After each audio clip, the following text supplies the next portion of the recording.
नमस्कार दोस्तों, जय श्री कृष्ण। दोस्तों, अभी तक हमने जो भी एंट्री किया है, ठीक है, वो डे बुक के जरिए देखो, मैं आपको समझाता हूँ। तो डे बुक में हमने जो भी प्रैक्टिकल एंट्री की है वो डे बुक में हमको दिखाई देती है, ठीक है।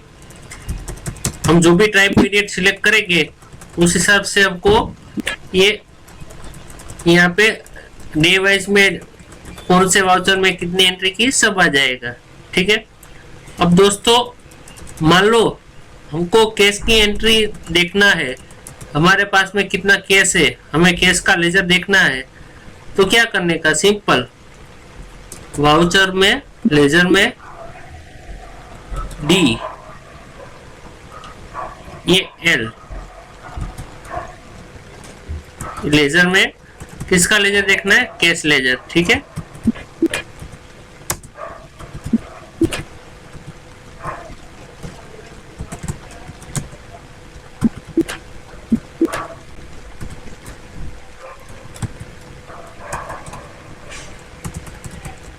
DAL, दाल, ठीक है। तो मानो देखो, ये कैश लेजर में जिसकी भी एंट्रियां है वो सब हमको यहाँ पे दिख गई है, ठीक है। तो हमारे पास में इतना बैलेंस था, ओपनिंग बैलेंस, हम हमारा बिजनेस कितने कैपिटल से चालू किया था, 70 से। लेकिन अभी मेरे पास में कितना पैसा है, देखो मेरे पास में कैपिटल, 2 कैपिटल है, ठीक है। 70,000 लाए थे, फिर 90,000 लाए थे, मतलब कि 1,60,000 हम लाए थे। और हमारे पास में फर्नीचर बेचा था, उसका कैश आया था, और बैंक ऑफ इंडिया से हमने विड्रॉल किया था, उनका कैश आया था।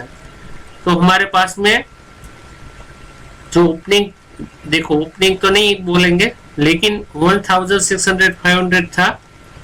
और हमने ये परचेज किया तो पेमेंट किया, सैलरी का पेमेंट किया, फिर बैंक ऑफ इंडिया में डिपॉजिट किया था 20,000, और परचेज किया था 15,000 का।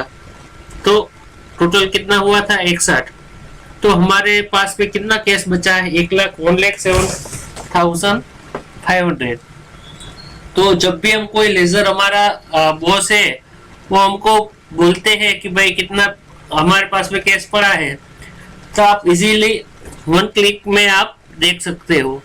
और दूसरी बात कि आपको या तो डेली आप कैश का काउंटिंग करते हो, आपके पास अगर कैश का हिसाब हो, या तो वीकली आप अपने खर्चों का हिसाब करते हो, तब आपको पता चलता है कि भाई मान लो कि यहाँ पे कोई मिस्टेक तो नहीं है ना, मेरी जो भी बैलेंस आ रही है यहाँ पे, उतना कैश मेरे पास में है कि नहीं है मेरे अकाउंट में, ठीक है। मेरे जो गला होता है ना, ड्रोवर, उसमें पैसा है कि नहीं है, वो हम चेक करते हैं, ठीक है। आप कैशियर हो तो कैशियर को पता ही होता है कि हमको डेली मेंटेन करना होता है, या तो जो भी है अकाउंटेंट को टाइम टू टाइम कैश का हिसाब करना होता है, ताकि मान लो कि कोई भी गलती हो, या तो मान लो कि कोई मिस्टेक रह गई हो, तो हमको एंड ऑफ द डे या तो 2-3 दिन के अंदर हमको ये पता चल जाए कि कोई डिफरेंस आ रहा है कि नहीं आ रहा है। वैसे ये सब चीजें अलग अलग लेजर में अलग अलग हमको डिसीजन लेने के लिए हेल्पफुल रहता है।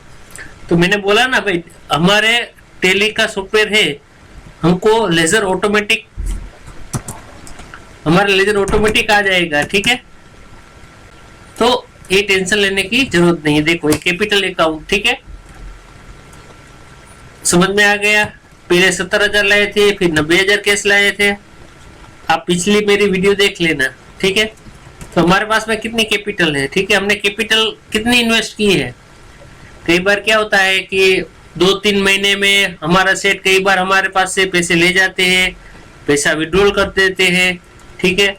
तो हमको हमारा ओनर पूछेगा कि मैं, मेरी कैपिटल कितनी पड़ी है मेरे आपके पास में, ठीक है। तो हमारे बिजनेस के अंदर हमारे जो भी ओनर है उनकी कैपिटल कितनी इन्वेस्टमेंट है, उसके बारे में हमको आइडिया आएगा। तो ऐसे ऐसे चीजें मैं आपको समझाता जा रहूंगा, ठीक है दोस्तों। आशा रखता हूँ कि थोड़ा बहुत आपको आइडिया लगने लग गया होगा दोस्तों। नेक्स्ट लेक्चर में मिलेंगे दोस्तों अगले टॉपिक के साथ में। नमस्ते, जय श्री कृष्ण दोस्तों।